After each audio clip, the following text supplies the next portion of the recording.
Hi, I'm Liz Schrum of the Wisconsin Technology Council, here with WisBusiness.com, the show, brought to you by Grant Thornton, Whitehurst Beck Dudek, Madison Gas and Electric, and the University of Wisconsin at Milwaukee. On today's show, Tom Still, in his commentary, talks about the long-term effects of federal spending cuts on academic research.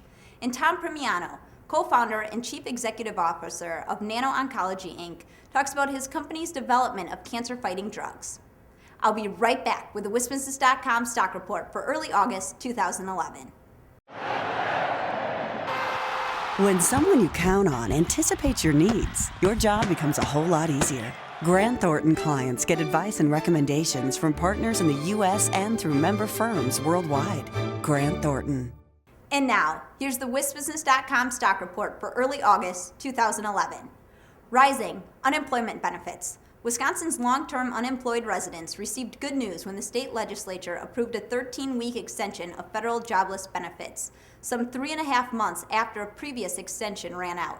The bill extends the state's maximum unemployment coverage from 73 weeks to 86 weeks, retroactive to April 16th.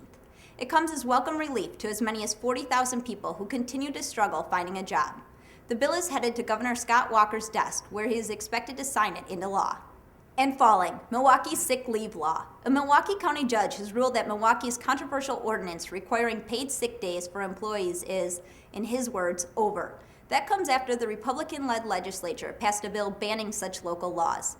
The Metropolitan Milwaukee Association of Commerce, which had kept the ordinance from taking effect through legal challenges since late 2008, hails the decision as an official end to what it calls a job-killing mandate. Supporters of the sick leave plan vow to continue the fight.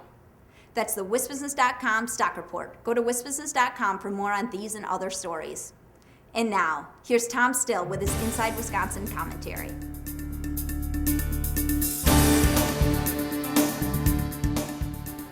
Even after the federal debt ceiling is raised, one thing is certain about federal spending. There will be a lot less of it than expected. $2.4 trillion less over 10 years to be precise. For major research universities such as the UW-Madison, that could spell trouble.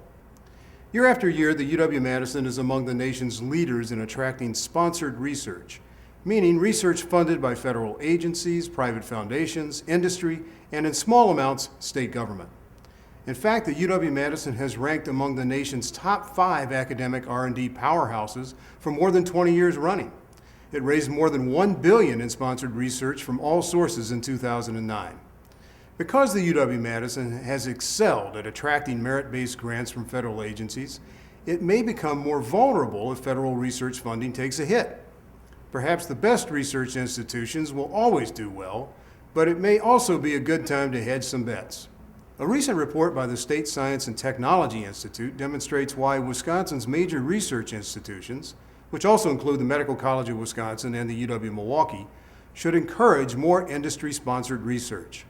According to SSTI, Wisconsin is below average in attracting industry R&D dollars to its major research institutions. Wisconsin ranked 48th among the 50 states in its share of industry research spending as a percentage of the state's total academic R&D. It ranked 28th in actual dollars spent. In both categories, Wisconsin fell behind neighbors such as Illinois, Indiana, Michigan, Minnesota, and even Iowa. What do those states have in their academic institutions that Wisconsin lacks? Nothing when it comes to sheer expertise and range of scientific disciplines. However, Wisconsin may lack a great deal when it comes to making a persuasive case to industry. One study after another at the UW-Madison has urged that industry research should be handled differently than federal R&D contracts, at least in terms of barriers to entry and overall paperwork.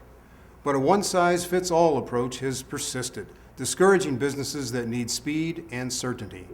Other research universities, such as Ohio State, Michigan, and Washington, are figuring out better ways to enhance industry research. That only makes sense in an era when more companies are willing to contract for such services rather than keep them in-house. There are signs of change at the UW-Madison.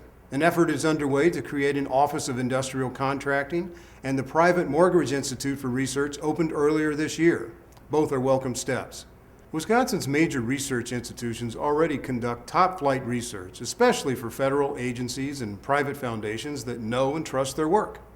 It's now time to persuade private industry to do its R&D shopping here too. Thanks, Tom. I'll be right back with Tom Primiano of Nano Oncology, a biotech company in Madison. White Hirschbeck Dudek represents companies at all stages of development and in a wide range of industries to navigate the legal challenges of regional, national, and global growth. At WHD, every stage takes center stage. I'm back with Tom Primiano, co-founder and CEO of Nano Oncology. Thanks for joining us, Tom. Well, thank you very much for the opportunity to talk about Nano Oncology. Tell us why Nano Oncology is different from other cancer therapy companies.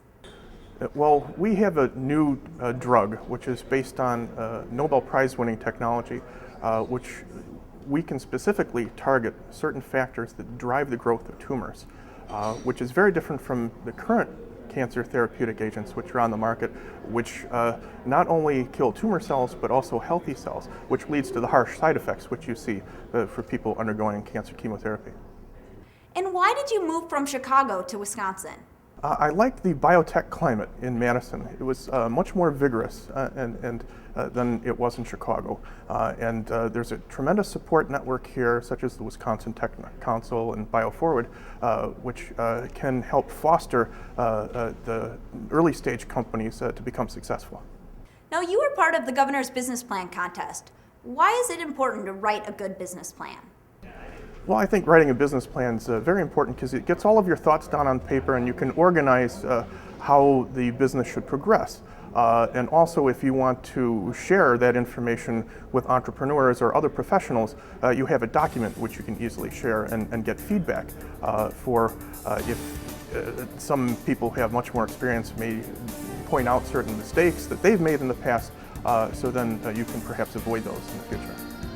Thanks, Tom, and thank you for watching this edition of WisBusiness.com, the show. The show is produced by WisBusiness.com and the Wisconsin Technology Council, and sponsored by Grant Thornton, White Hirschbeck Dudek, MG&E, and UW-Milwaukee. Visit our websites to read and learn more. I'm Liz Schrum. See you next time.